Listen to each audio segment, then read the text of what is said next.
September 2024, saya mendapatkan DM dari keluarga Mas Agus, yaitu inisial W. Beliau meminta bantuan terhadap kami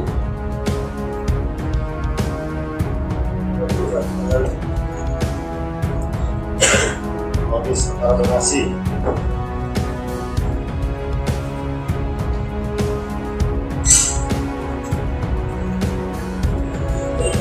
Bisa saya sambil lanjutkan ya. Pada saat tanggal 5 itu, saudari W itu meminta saya dan tim melalui DM Instagram atas nama Pratiwi Novianti Real. Dia meminta bantuan untuk di-up ke media terkait kasus penyiraman air keras yang menjadi korban adalah Mas Agus, dan adanya permohonan juga agar dibantunya open donasi ke yayasan kami. Tanggal 6 September, saudari W masih mengecek Instagram saya dan juga admin saya terkait kunjungan ke rumah Mas Agus itu belum terrealisasi, karena saya jujur masih banyak kegiatan pada saat tanggal tersebut untuk membantu ODGJ di luar kota, di luar daerah. Masih mengechat sampai saya datang itu di tanggal 12 September 2024.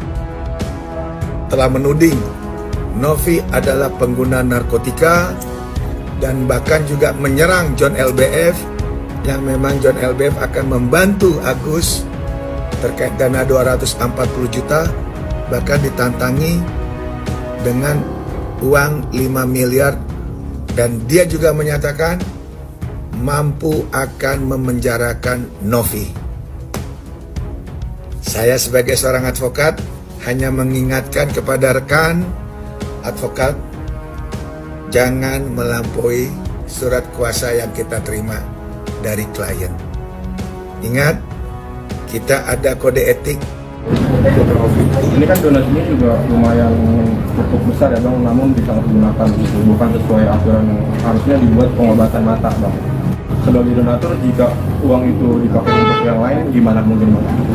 Kalau saya pasti kan lebih ke arah untuk nggak mau ambil pusing ya kalau saya ya. Kalau abang tanya ke saya apakah sebagai donatur apa sikap yang akan saya ambil, tentunya kalau melihat peristiwa seperti ini ada kemungkinan kita juga bisa ada bahan untuk melaporkan Agus ya, sebagai pada ujungnya bukan untuk memperkeruh suasana tapi untuk bergening lah, supaya sama-sama cabut laporan polisi lah mungkin ya, karena situasinya terus eskalasi gitu, memanas, bukannya semakin dingin malah semakin terus memanas. Bahkan saya dapat info bahwa katanya Tenovi mau dilaporkan juga kan, penggelapan juga kan.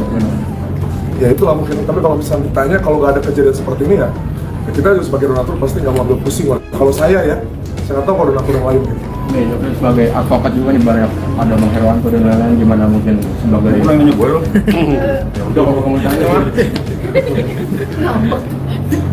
Ya, sebagai advokat mendampingi Tenovi. Ya karena memang gini ya, saya itu mengeluarkan pendapat hukum ya.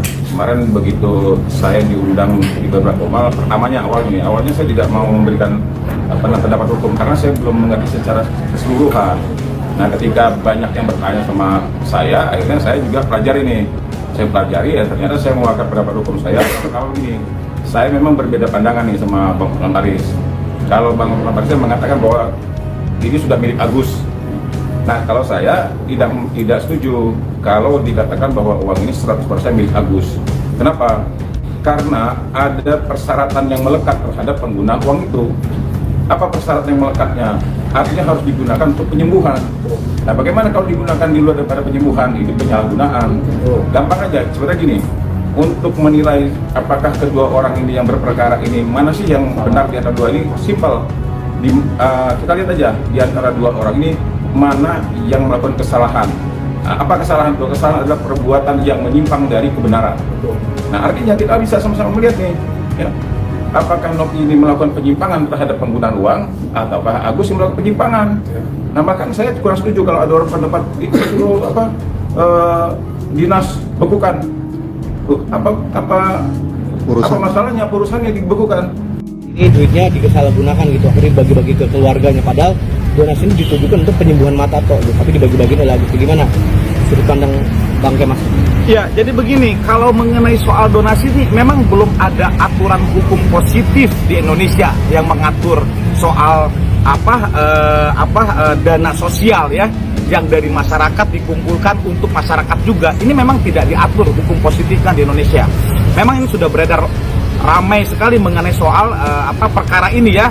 Mohon maaf saudara Agus dengan saudara Novi gitu kan, di mana saudara Novi ini yang membantu mengumpulkan dana atas sakit yang diderita oleh saudara Agus kan begitu ya. Tetapi ternyata banyak berita yang beredar ya, yang memang ada para pihak yang memberikan klarifikasi. Menurut hemat saya ini sebenarnya harus kita tempatkan dengan tepat gitu loh ya. Masyarakat kita ini baik, Indonesia ini baik, warga kita ini saling guyup gitu loh, saling tolong menolong. Apalagi dengan era digital yang begitu luar biasa saat ini tuh memudahkan orang akses gitu loh. Keluhan masyarakat ataupun kesusahan masyarakat itu bisa langsung naik gitu loh. Karena apa? Karena akses digital kita ini begitu luar biasa. Adanya saudari Novi ini mengakseskan atau memviralkan saudara Agus atas sakit yang dideritanya, ini seharusnya nih kita harus menanggapinya dengan bijak gitu loh ya. Sampai terkumpul donasi yang cukup besar yang memudahkan dia untuk berobat, karena memang ada keluhan sulit sekali berobat karena memang memakai program pemerintah. Karena kan program pemerintah tuh ada tahapannya kan begitu ya, nggak bisa langsung seperti asuransi swasta ataupun kita biaya normal atau biaya pribadi yang langsung mudah ditangani oleh medis gitu loh. Nah, hemat saya ini harus kita tempatkan bukan hanya perkara hukumnya saja, tapi ini norma etika gitu loh. Yang seharusnya orang yang ditolong ya itu betul-betul melaksanakan amanatnya gitu loh, yang diberikan dari donatur-donatur yang